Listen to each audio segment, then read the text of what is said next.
All right, so that's a first for me. So because I booted them, they can't get back in, so they will not be able to join in. Oh man. Okay, so let's go ahead and get started. That's probably my favorite start to a group call I've ever had. As always, if you got any questions, stop me.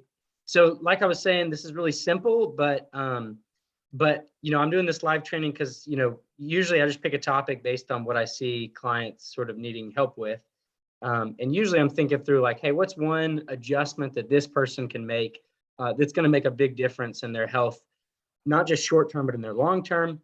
And I've probably seen this with really the more I do this, I think this might be the number one thing that people, or one of the top things that people could do to improve their long-term outcomes and just their outcome during the coaching program.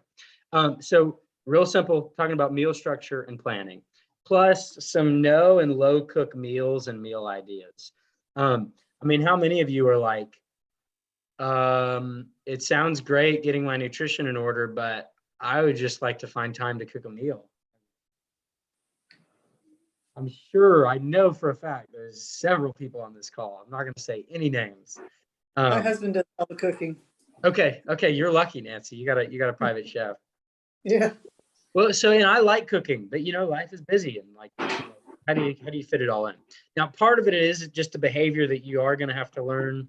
Like, it is a skill that you'll kind of have to learn. You'll have to learn to do things faster, have to learn to make things taste good. But this should be a pretty good start. It is possible. Okay, so a reminder, daily meal structure. If you've kind of just started with us, you know that I've really, the more I've done this, like the first thing I do with people is, hey, just establish a daily meal structure. I used to laugh at the people that said, breakfast is the most important meal of the day. I used to also laugh at the people that said, you got to eat 4 square meals a day. And, I don't necessarily think that's true, but for most people, just to start off, most people are just really random eaters. When I get food recalls from people, their first week in coaching, I say, hey, just eat and tell me what you're eating. And if you could put yourself in my shoes real quick, people are all over the place. They've got high calorie days, they got low calorie days. There's not really any structure or order to it. So one of the things that I really almost am insisting on is as like a barometer of success over the course of this program is your food life more organized? Is it more consistent? Are you, and that to me is a big like pillar of just mindful eating. You don't have to look exactly like this. There are some people that I would say, you could probably eat 2 big meals a day.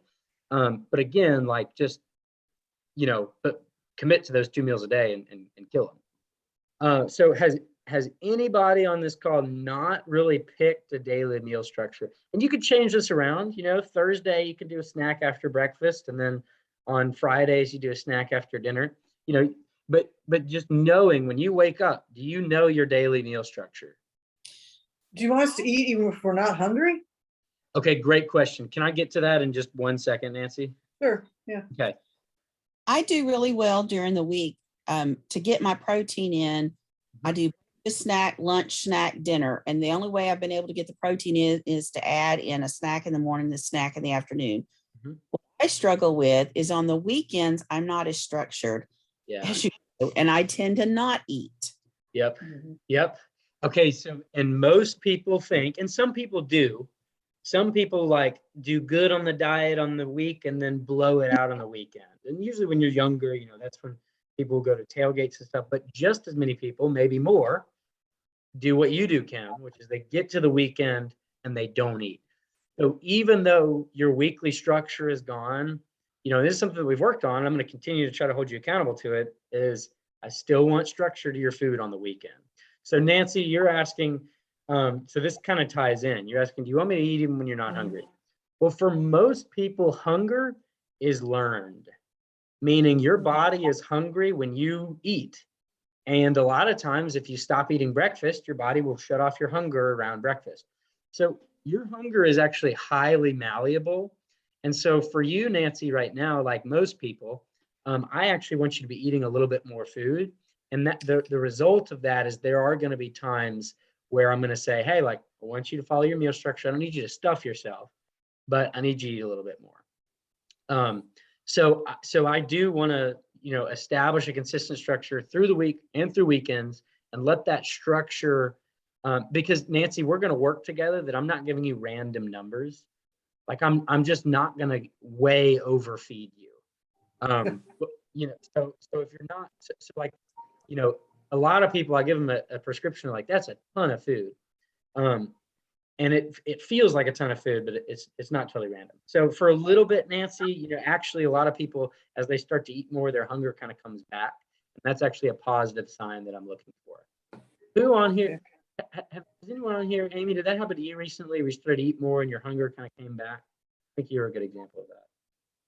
Yes, I did so much intermittent fasting for so long that I just got out of the habit of eating breakfast and sometimes even lunch. And yeah, it's sometimes a real struggle to get all that in, but I have noticed like lately within the past week or two, I'm starting to get a little bit hungry in the morning or in the afternoon. So it's a good sign, but it is weird.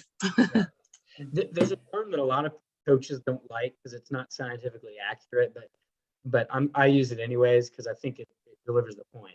We call it kind of like starvation mode. When you've gone a long time restricting your calories, either just by eating less or by intermittent fasting, which I think intermittent fasting can be a great tool. But when you go a long time, you're just not eating very much. Your metabolism slows down, your hunger down regulates, your energy is sluggish, your sleep gets off. And actually what we want to do for most people is kind of rewire that whole cycle. Your energy's good, your hunger's coming back, you're recovering from exercise. So I mean, I probably everybody on this call, I've told you eat this amount of food, and you've said that seems like too much. And you'll adjust to it. And I promise, you know, I might feed you too much too fast, but I want to say I really have never like way overfed somebody before. So anyways, knock on wood. It'll probably happen next week. Okay, so what I'm going to talk about is how, and this will take like 5 minutes, but I'm going to kind of like build my day tomorrow. This is a rule that I would highly suggest you abide by. Keep breakfast and snacks the same or on a small rotation. So, you know, most people are like, yeah, you know, for breakfast, I have 3 eggs and a piece of toast. And, you know, just if you keep that consistent, like that just plays in really well with a blood structure. You know what some of those variables, you have fewer moving variables when you have a consistent breakfast and a consistent snack. So let me show you what this looks like on my chronometer. This is me. Okay. So let's plan tomorrow. And this process that I'm going to go through is something that I really am going to start asking everybody to do. It really needs to kind of be standard practice because it's so critical that we talk about meal structure, but I don't want you to wake up and then start to guess what you're eating for that day. I want you to have a pretty good idea. And this doesn't have to be the gospel, it can change. It doesn't have to be super rigid, but I want people to develop the behavior of thinking, hey, what am I going to eat tomorrow? And give you some guidelines to just be successful with that. So you know what I want you to eat tomorrow because I've given you targets in your chronometer. And again, those targets are not random. Those targets are in line with your current goals and with your long-term goals. So for me, y'all can see these targets down here. Can y'all see that? Is that zoomed in enough? Yeah, but where is that screen? Where is that screen in our app, Andrew? Are we supposed to be able to see that screen? Yeah, in the app, let me show you. So you've got, oh, this is going to be, you can see. Yeah, I see that. I see that. I can see that on mine. If you swipe Okay. it to the left, you'll see your targets up there. And I care Okay. more about that page than the other page. So you know what your targets are. So I do for breakfast tomorrow. I've actually kind of changed my breakfast recently, but I do oats and I do 80 grams of oats. If any of y'all, if I told any of y'all to eat 80 grams of oats, you'd like hit me over the head. That's a lot of oats. And I do honey, about 10 grams. I actually don't do that precisely, but I kind of estimate it. And then I do 2 eggs. 2 cooked eggs, about medium size. Okay, so that's my breakfast. That's actually a really small breakfast for me. And you can see that that doesn't even hit 25% of my targets. So I really probably like, I kind of have been doing like 2 breakfasts. I also am going to do a post-workout whey shake. So I'm going to do a scoop of whey protein. And then I'm also going to do a post-workout banana because I've got a couple right in front of me. And the bananas that I'm eating are about 100 grams. So again, I'm estimating that. Okay, now you can see I'm about a quarter of the way done with my day. Does anybody know where I'm going to go for lunch? What's going to like guide my lunch? How am I going to assemble that?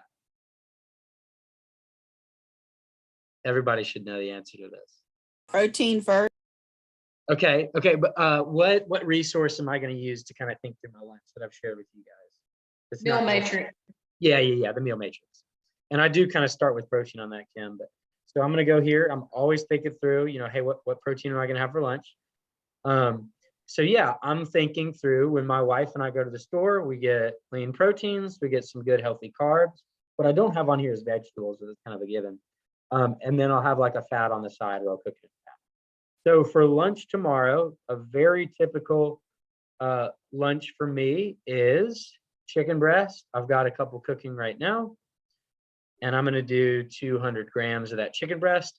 For me, a serving of meat is between 175 grams and 200. I pretty much stay up in that range. That's a lot, but for my activity level, that's pretty standard. I'm going to do black beans, and I'm going to just pull them out of a can, and about 150 grams, a little bit more than half of a can. I'm also going to do some rice. Have some white rice cooked. I'm going to do 180 grams. I wish I had put myself on a timer, but like this takes like 5 minutes, right? Maybe a little bit less. And some of these numbers will change, but I know pretty much like when I go for lunch tomorrow, I have to think, ooh, what am I going to get? I'm going to grab chicken. I'm going to try to get it pretty darn close to 200 because that's what I'm kind of budgeting in. Now you've noticed I have a really hard time hitting my carbs. So I'm actually going to add sweet potatoes that my wife and I have cooked. I'm going to do just 110 grams of that, kind of a smaller serving. That's a lot of carbs for lunch. Okay, now I'm about halfway. So dinner usually has to be pretty big for me. I've actually got some whole wheat pasta that I've cooked.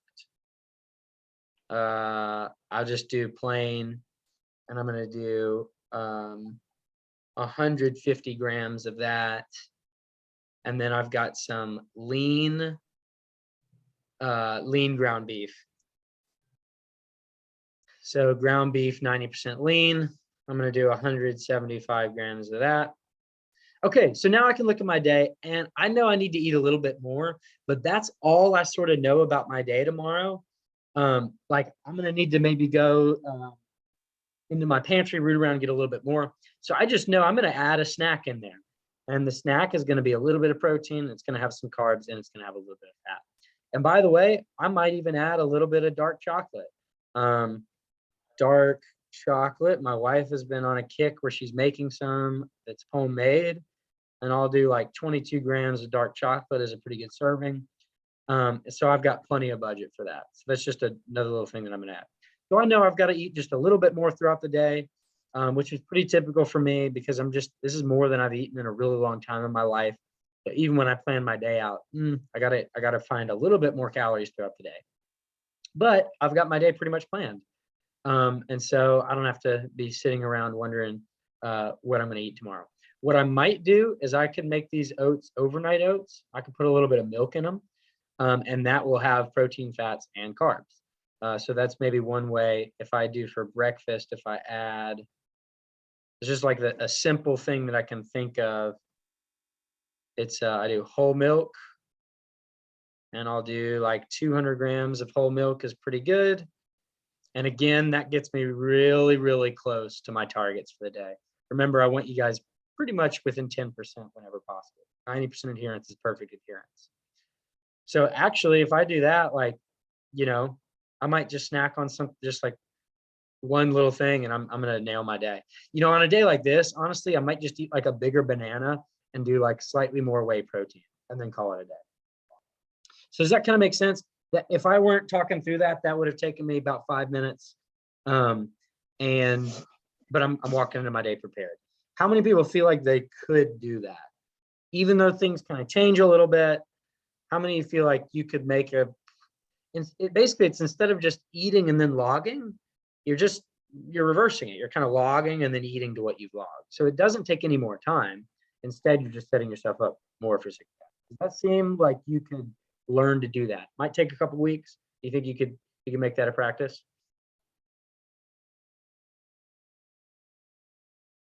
We think that's reasonable, especially Kim, like if you're really struggling on the weekend, just make a little bit of a plan. See, oh yeah, I could do that. Or like, whoa, I'm really far off. So planning a day in advance. And the crazy thing is, and I've done it too. Like when I first started working with my coach, I didn't plan ahead as much, and I would turn in a check-in and I was way under on my targets. It's like, that feels a little bit silly, like I'm paying somebody to help me do my targets. And then but if you're planning ahead and you're way off, you're going to do something to change it. So it's just like, it's kind of like I have to tell myself like, hey, stop being silly. Just think ahead just a little bit, and you're going to be way, way better at kind of hitting your targets. Any questions on that? Does that seem like that's not any harder? It just makes that seems like it's working smarter, not harder.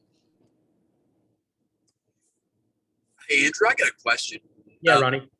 Can you give me a few examples when you mentioned high protein snacks? What do you grab in the middle of the day? Jerky, yogurt. I like I said today, I do like a whey shake almost every day. Here's one that I found recently.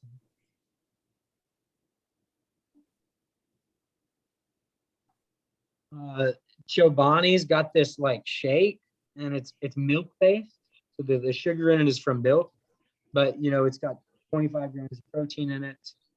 Fun ones are like the Fairlife, like chocolate milk that have 30 grams of protein in it. It's just delicious, delicious chocolate milk. Then you can find, it's kind of a spectrum, Ronnie. The worst protein snacks are like I don't know if y'all seen the cheese puff proteins. They're there. I think you could eat worse things, but it's kind of like processed proteins. But yogurt, Ronnie, yogurt is the huge one I go to. Yogurt or some kind of jerky. I mean, I eat a pretty darn good amount of yogurt. That's good. Thanks. You can do protein bars, but a lot of those protein bars just have a bunch of sugar in it. If you're working out, I don't mind maybe a little bit of sugar, but Yeah, that's helpful. Thanks. Great. Okay, so y'all want to get into some low, no prep foods? Yes. All right, here's the deal with this. Y'all gotta not get me y'all gotta not get me like on the news as being the health coach recommending terrible, crappy food. So some of this is I'm making some concessions. And it's about being simple and sustainable rather than being perfect. And I do think that's a winning message for many of us. Like we're not about being perfect. So I'm just going to share some general rules. And by the way, I'm undersharing. I'm undersharing options because I've done this before where I give like 50 easy options and like nobody does any of them. So I'm sharing like 3 things that should kind of get the wheels rolling and make it easy. And they're going to be really simple. They're going to be like, oh yeah, duh. Oh, by the way, this was the last thing I was going to say. The dinner that I estimated tomorrow, dinner is always my most estimated meal. And I just kind of do it quickly. And then like, I just enjoy eating for what I've planned. Okay, low and no cook meals. First of all, you should probably get a rotisserie chicken from the store every week.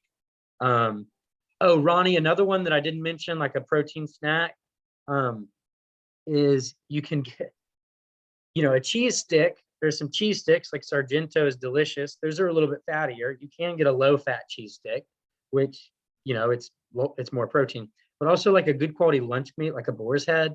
Man, I love to just take a hunk of boar's head, wrap it around some cheese, and eat that. As another just great protein snack I love. Same thing with the rotisserie chicken. Guys, just have a rotisserie chicken in your fridge. You can just pull out some chicken if you're a little bit low on protein, or just add it to what else you're eating. I would also get some like bagged rice or quinoa. There's those little quinoa cups that are just, they're delicious. They like cook the quinoa perfectly. You can get wild rice, or you can get a wild rice quinoa mix. You can microwave them in 60 or 90 seconds. That's really easy to take to the office with you. Canned beans and lentils are just so easy. I mean, they taste like, there's so many good seasoned and flavored beans that are just incredible. And lentils as well. You can get Indian, curry, all kinds of just delicious lentils. And lentils are a carb and a protein, and beans. So those are the things that if you're working out, most of you are going to need some carbs. And then if you're not getting enough protein, beans are a great way to supplement that. Oh, Ronnie, yeah, I had this here. Boar's head lunch meat. Boar's head is a better quality lunch meat than a lot of other things. A lot of those lunch meats have got some crap in them, but boar's head isn't too bad at all. Okay, so those are things that are all already ready for you that I would recommend you just stock up on. Another one that I didn't put on here is canned tuna. I eat a lot of canned tuna. It's so easy. Throw a little bit of that like paleo mayo in there, and then some pickles. I'm gonna eat it with Ezekiel bread. That's what I did today for lunch. Took me 8 minutes to throw together. So I didn't have to whip up the frying pan or anything. Also, one you can kind of store at the office if you're one of those people that's not a people pleaser or self-conscious about what other people think about you or the way your lunch smells. That just depends. Where I would recommend cooking, guys, we are gonna have to learn to kind of cook in bulk. I've gotten in the habit. I take about 10 sweet potatoes at the beginning of the week, and I get 10 pieces of foil. I put all the sweet potatoes in the foil. I do it all on my table. I put salt, olive oil, one other thing of seasoning, and I wrap them up. I throw them in the oven. Takes me 6 minutes, and I've got the carb for my lunch for 3 days. So sweet potatoes are easy to cook in bulk. Good quality. It's going to be my dinner right after this. I'm going to throw this in some good tomato sauce with some chicken, and that'll take me 3 minutes to assemble. What was that again, Andrew? A whole wheat pasta. Okay. I think this is ziti. I can't remember which kind. But again, that's just like my base for one of the things that I'm going to be eating this week. Potatoes are super easy to cook in bulk. Throw them in a pan with a little bit of water, and they'll kind of steam. And then as the water goes away, you can put some oil in, they'll crisp up. They're great in the air fryer. Crock potted or instant potted meats.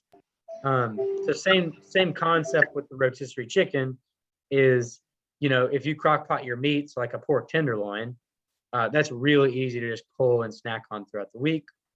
And then oats. Oats are so easy. Have I shown y'all my overnight oats recipe? Have I put that on Facebook?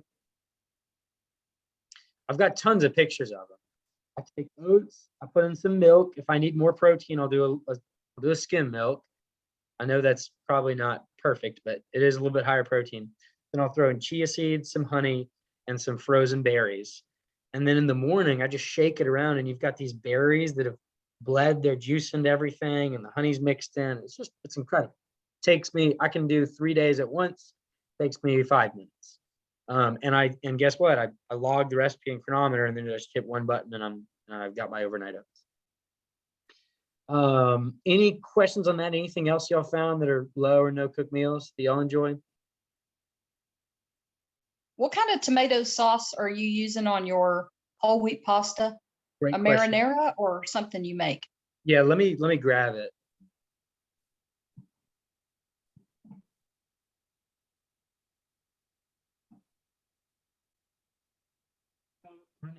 I consider myself not a chef, but a cook. And I love making just like a really simple tomato-based pasta or tomato sauce.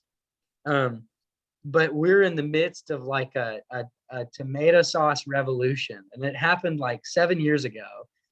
used to, all the tomato sauces had sugar in them and added sugar, right?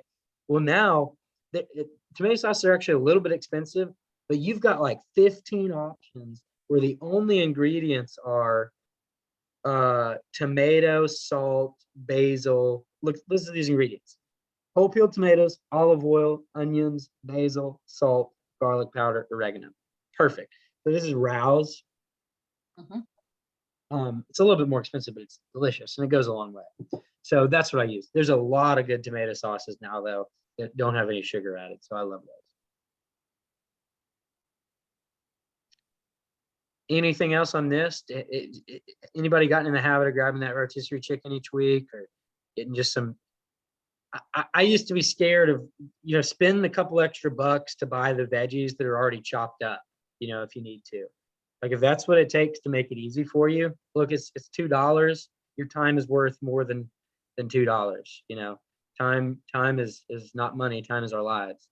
So just make it easy when you go to the store. Okay, pre-prepared lunches and dinners. This is where I'm going to get in trouble, probably.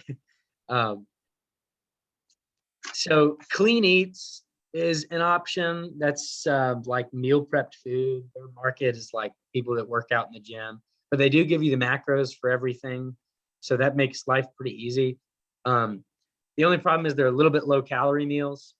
Trifecta is a meal company that will deliver food to your door. I think they're ketogenic, and I think they just have like paleo, low carb stuff.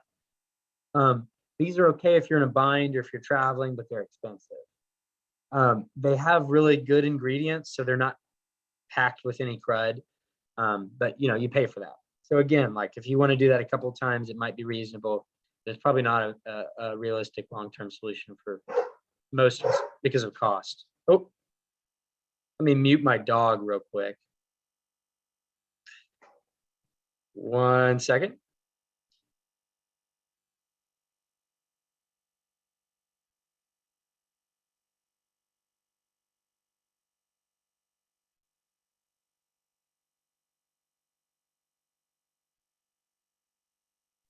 Okay, he's pretty good. He doesn't do that very often. Amy's soups. I've been eating these like crazy. They're great in the wintertime. This is probably like the best one from a macronutrient standpoint. It's got, in a whole can, it's got 12 grams of protein, 33 grams of carbs. It's very, very low fat. So if you're trying to get your carbs and protein up for your exercise, this is a great option. And it has nothing bad in it. Everything in here is organic. I think it's like $2.20 for a can. It might be a little bit more depending on where you buy it. But these are, again, low prep, no prep. You can bring this to the office with you. You can, at the end of a long day, just dump it into a pan and you'll be ready. So then here's my concession. Has anybody had like the healthy choice meals at y'all seen those at Kroger or anywhere else? Yeah. Okay, so they're probably not that bad, but I don't know if they're necessarily great. I ate a ton of these when I was quarantined on a military base for 7 months. I don't actually remember. I don't think they have a bunch of like soy or I don't think they have a lot of omega-6 like canola oil and stuff. So these are pretty good. Only thing that I'd say about this is, like, this is not that bad of a lunch option, I don't think. But for most of you, it is going to be a little bit low calorie. So I wouldn't mind if you stock up on a couple of healthy, like say you're really struggling to get your lunch consistent. And Mara, this is something that might help you. Like stock up on a couple of healthy choice options, but then add in some of what we talked about here. Maybe you add in 2 ounces of rotisserie chicken and a quarter of a can of black beans. And that way, like, you're still eating really healthy, you're still eating enough, but man, you had to do barely anything to hit your targets for lunch. And honestly, like, these taste pretty good. And they got a good amount of vegetables in them. And then you'll realize, actually, if I just set aside 30 minutes, I could probably make those for my whole week. Which would you rather? So again, like, these aren't necessarily, these are frozen meals. They're they're not that bad. And you can make them better just by kind of beefing them up with some. Let me see.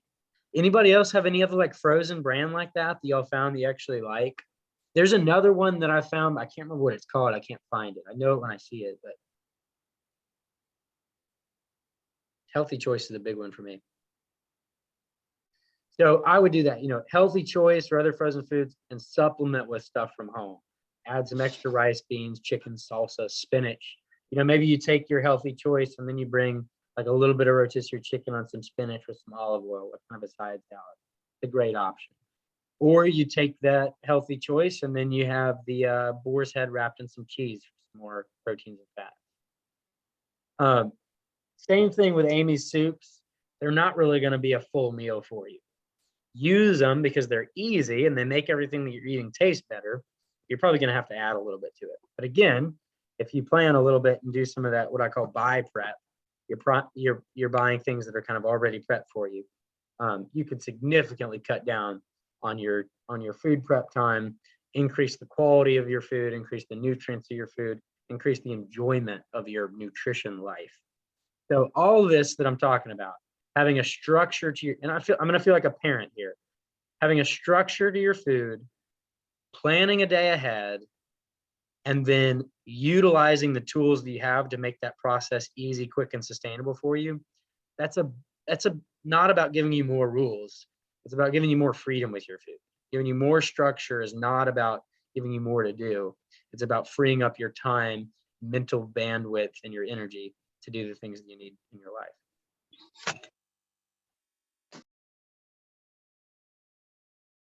Any questions on that?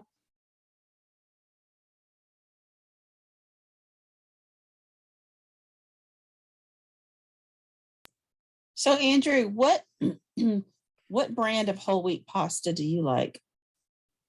Show you what I've got.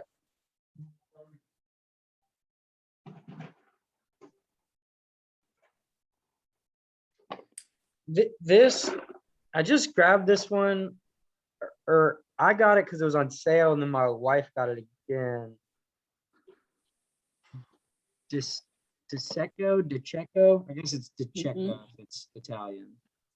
I think this one's fine. It actually takes a little bit longer to cook, which is ridiculous. It like takes 14 minutes rather than like 7 minutes. Yes. Yeah. But there's literally the ones that I don't really even remember the brand because it's like $2. Like when I just get like the noodles, the pasta noodles, it's just whole wheat pasta. I look on the back and it's like the ingredient is whole wheat pasta, maybe olive oil. Because we've tried the Barillas and we just didn't care for the texture of it, the whole wheat. Whole wheat pasta is going to be a little bit earthier. It's not going to be like the cloud of the so that might be kind of, but honestly, I think you can get away with one that's not just whole wheat. If you want to send me some of those, like I think it's kind of like brown rice, white rice. Brown rice is definitely better for you. But it's hard to tell by like how much. Andrew, when you're cooking the greatest takeaways I've gotten from this session is cooking in bulk. That will help me at lunchtime. Yes. And I had not thought about preparing things several at a time like you're talking about doing. Mm-hmm. How do you cook your chicken breasts when you're cooking several chicken breasts? What do you add to them? Yeah, so I'll do, I'm getting a little feedback, Mary. I'm going to mute you real quick, but if you want to say something, I'll ask you to unmute again. So I'm not shutting you off. So I worked as a kitchen director at a kitchen for a long time. So I really like cooking a lot of food and trying to do it really quickly. So I season it just like with whatever I have on hand that I enjoy. Guys, invest in like the $5 seasoning. No one wants to go to the store and spend like $5 on a thing of seasoning. But if it tastes really good, it's worth like $50. So I get like just, I'll buy a bunch of different kinds of seasonings. I just have seasons of like, oh, like these next couple of months, I'm going to use this seasoning. So I spend a little bit on the seasoning, and I literally take it. That's about what I season it with and how this, my air fryer rack, it's about keeping it clean and fast. So I put all my chicken breasts in the sink in there, and then season it in there with one dirty hand. And then I just pull it back out, put it in the air fryer, or if you have an oven, you can do it in the air fryer. And then I just wash my hands in the sink and then take out the chicken juicy bags and throw it away. So I have all the chicken in one place, and that allows me to just get really messy, but not get any of the kitchen messy. So I actually have started cooking my chicken like once a day, just because it takes me such a short time. I've got a little bit of leftover chicken here from yesterday because my wife eats it all. But for the majority of the time, like I get in the sink, I throw it all together, and then I put it either in the oven or the air fryer. So like things like the sweet potatoes, using your Instant Pot, or cooking chicken like that in your air fryer, your oven, it'll save you so much time, and it really, really just does contribute to more consistent orderly eating. But cooking in bulk doesn't need to be complicated. In fact, it shouldn't be. Is a crock pot useful to you, or do you usually use an air fryer? I just don't have a crock pot, but they're great. You throw some pork tenderloin in a crock pot. The beautiful thing about that is you can throw enough pork tenderloin in a crock pot to pull it out, put it in some bags, and freeze it for next week. You don't want to eat pork tenderloin 6 days in a row. No worries. Throw it in the freezer, pull it out next week. Yeah, I've done that. It's really good too. Yeah. It's a very good meat to have. Definitely. Yeah. So here's why this is important. I really have seen a huge correlation between people that can just eat consistently and that achieve their goals. Because when you're committed to having a structure to your eating, you do it consistently, then we can make really simple adjustments and say, hey, for this season, while we build some muscle and rebuild your metabolism, we're going to eat just a little bit more. So let's just tweak this. Hey, if you're dieting, let's just tweak down your fats and or carbs. And so I just, no matter where you are, it's what I want for like my family members, that I can't coach or that aren't really ready for coaching. That like, I want them to succeed and I want them to be better, but like, I'm just not going to go there. I'm like, hey, why don't we just eat more consistently? Or like my mom's a great example. I'm like, Mom, just, she's a random eater all over the place. And we got to kind of stop that. So I want to help encourage y'all that there's freedom in that, and that you're going to be less. I think we can find a way to be less food obsessed, but more food aware. So I mean, that's my goal. I think that's definitely achievable as well.